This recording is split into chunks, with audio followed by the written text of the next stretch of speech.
Di benua Amerika, jauh sebelum Columbus menginjakkan kaki, membentang peradaban-peradaban megah: Olmec, Maya, Zapotec, Toltec, dan Aztec.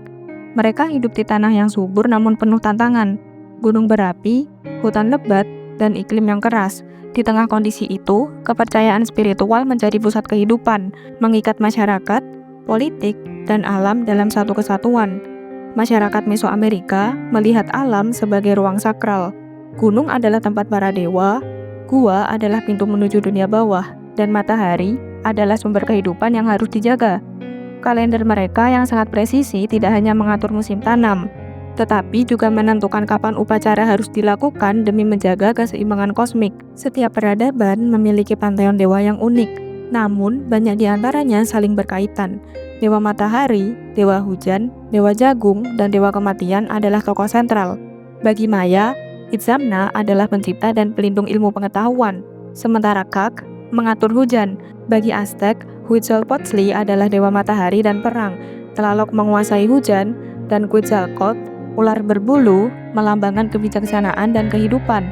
Di balik pemujaan ini ada satu prinsip penting: dunia ini rapuh dan harus terus dipelihara melalui pengorbanan. Tanpa itu, matahari bisa berhenti terbit, hujan tak akan turun, dan kehidupan akan berakhir. Pengorbanan menjadi bahasa spiritual untuk berterima kasih sekaligus menjaga harmoni antara manusia dan dewa. Pengorbanan tidak selalu berarti kematian. Ada persembahan makanan, patung, dupa, dan barang-barang mewah. Namun, di saat-saat penting seperti perayaan Tahun Baru, penobatan raja, atau krisis besar, pengorbanan manusia dilakukan. Bagi mereka, darah adalah zat suci untuk menghidupkan para dewa. Menyerahkannya adalah tindakan tertinggi pengabdian. Bagi bangsa Aztec, pengorbanan manusia berskala besar adalah kewajiban kosmik. Tawanan perang disiapkan khusus untuk ini, dianggap sebagai utusan mulia menuju alam para dewa. Di puncak piramida, tubuh mereka menjadi persembahan, dan darahnya dipercaya memberi kekuatan pada matahari untuk terus bergerak di langit. Meski terdengar kejam bagi kita, dalam pandangan mereka, ini adalah siklus timbal balik. Manusia menerima kehidupan dari dewa, dan dewa menerima kekuatan dari manusia.